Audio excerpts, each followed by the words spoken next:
Turn on the torch, light up the flame. Time to melt some glass, my friends. There you are. Here I am to explain, to teach, and create again. What I've just done is encase this rod here with Illuminati, and then encased it in clear. But before I encased it in Illuminati, I had encased it with green exotic. So you're looking at 3 layers of work, or 4 or 5 layers of work, just to get the effect that will be going on with this this rod.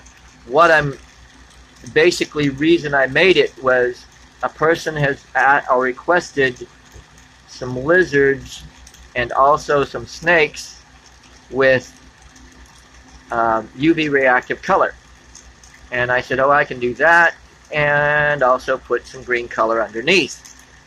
So that's what you've got right here. What I'm doing right now is stretching out a little bit of it. I'm going to be making the lizard legs and probably a snake out of the same stuff, but I'm only going to do each individual figurine on each show, as it were. Thanks for being there, guys. I know I've been a few and far between on doing some videos lately, but here I am right now, and I plan on even doing some live videos probably in the next day or two. So keep aware. If you want to subscribe to the live feeds, or when I get a new video like I'm doing right now, there is a little bell beside the subscribe button that you click, and you can receive information on when I do my next little videos.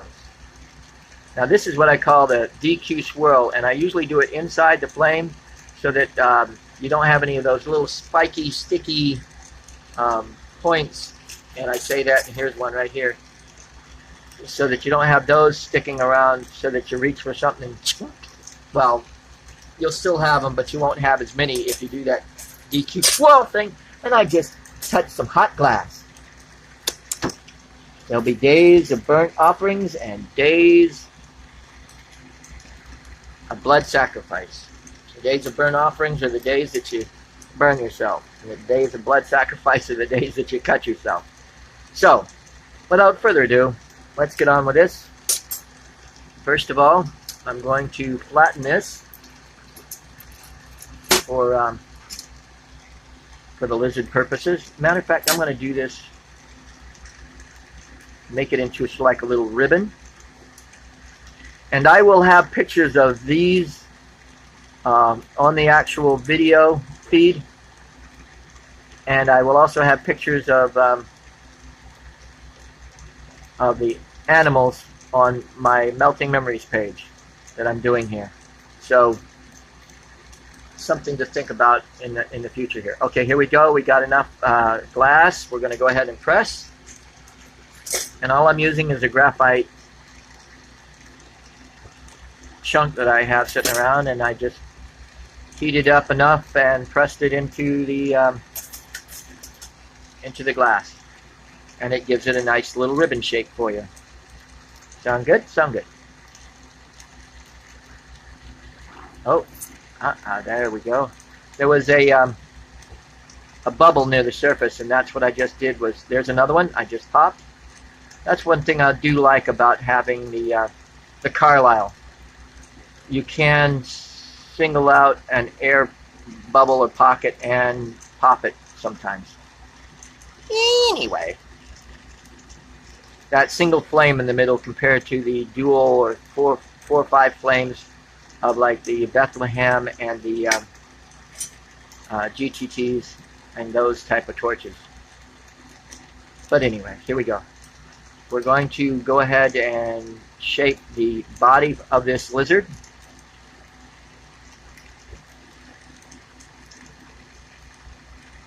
The head is going to be about where my punte is. There's a swirl pattern going on, and I think I'm going to make that into a Illuminati marble later, a peewee marble that I've been doing on Facebook under Black Market Marbles.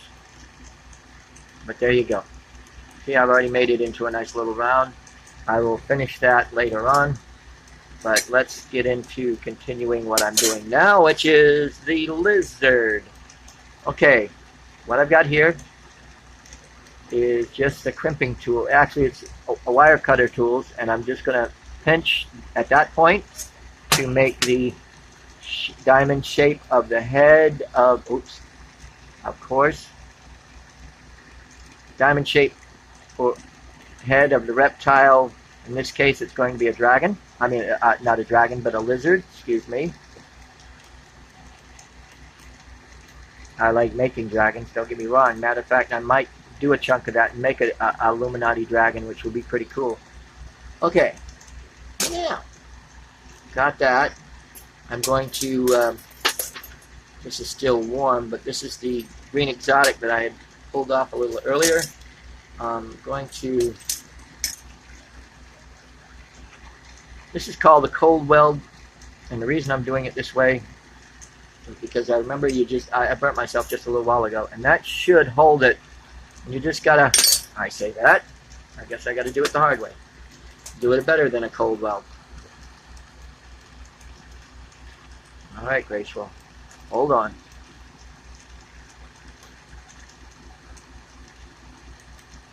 Yep. One thing about my fingers, you can see where I burned it pretty good. Even third degree, you know, that little charred look. My hands are in a constant flux of healing. I don't know how to explain it to you, but because I've been cut and burned so many times in those spots, and if you can't get over getting cut and getting burned, you need to find another profession or another hobby, as it were. Okay? These are the legs, and I usually do what I call an L shape for these legs. Here we go. I bend it out and then bend it forward. That's why they're called an L. So you can see the L shape. Hello? Simple, effective. And you'll learn what I call an alphabet of shapes as you go, and you'll make your own name for them, but hard to explain to others in some respects. But in this case, I will now put another set of legs for the back side. And usually, except for lizards and things like that, I usually do another different style of legs for the back. But lizards, I do the same exact legs as I do for the front. The L shape going in the front direction. If and you know what I mean. There we go. And we got the legs for the lizard going on.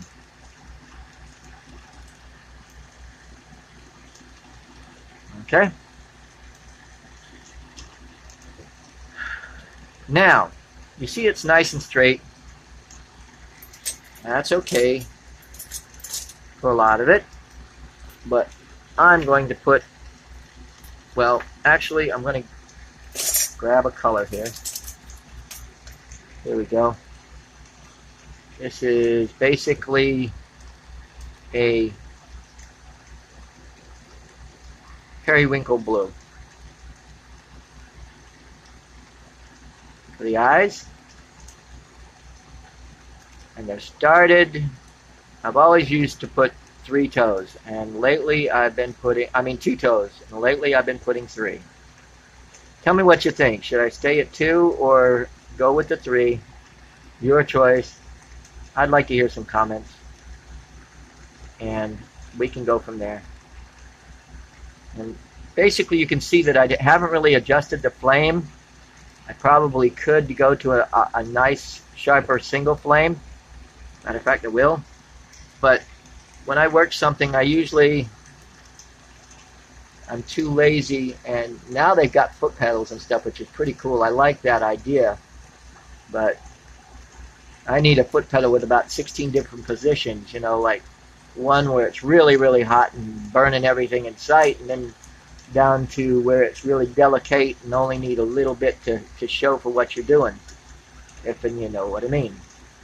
Okay, we got one set. Now we're doing the other set.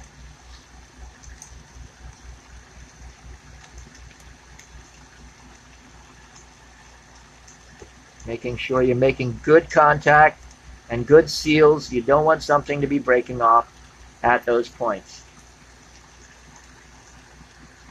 Patience, persistence, and learning where your flame is and what you can do with it. It's very, very important. Whether you got a single flame, whether you got a big, beautiful, complex Bethlehem or complex GTT or complex Carlisle torch, you can do anything you want to. Learning your flames, learning your flame dynamics is very, very important. Okay, I'm making sure that all these welds that I've got in here are in good shape. And now, also, one of the things I do with my lizards is that instead of just a straight shot, I'll do this, like he's crawling across something. It makes it a lot easier. And I've probably done a few lizards, or also I call them geckos. Surprisingly, you put the word gecko up there and more people will buy it. Gecko or salamander is another word that people like to call these. Anyway, okay, we've got it having some nice curve action going on. I've forgotten another little thing that I'm going to do right now. I'm going to put a little loop underneath its chin, or a veil, I guess you could say. I'm used to calling it a loop. It wasn't until recently that I've heard the words called veil and stuff like that. I'm mostly self-taught in some respects, and I have learned from others, and I am excited about where, oh man, if it wasn't for Torch Talk. And there's another nice video channel that you'll get a lot of good info on. Torch Talk YouTube channel. So give them a look up, and they have episodes every Tuesday night live, and it's about, I'd say, what, 10:30 Mountain Time or something like that, or you'd have to check that out, or 9:30, I don't know. But they usually have some nice informative things about tobacco pipes and all sorts of odds and ends stuff, and even tutorials on goblets and a whole bunch of stuff. So it's really worth watching. Give them a look and a shout out, and even subscribe to them if you really want to see a variety of nice pieces. Okay, and there we have an Illuminati lizard. I know you can't see it, and especially since it's hot. Now I don't know if this camera will pick it up, but this is a very, and I'd probably have to turn off, no, you can't see. This is a black light, but with what's going on and the bright LED above, and it's a very, very, very, very small black light, so it doesn't really give off a lot. So I will have pictures of it in the description. So thanks for watching, guys, and as always, carpe vitro, and enjoy your day.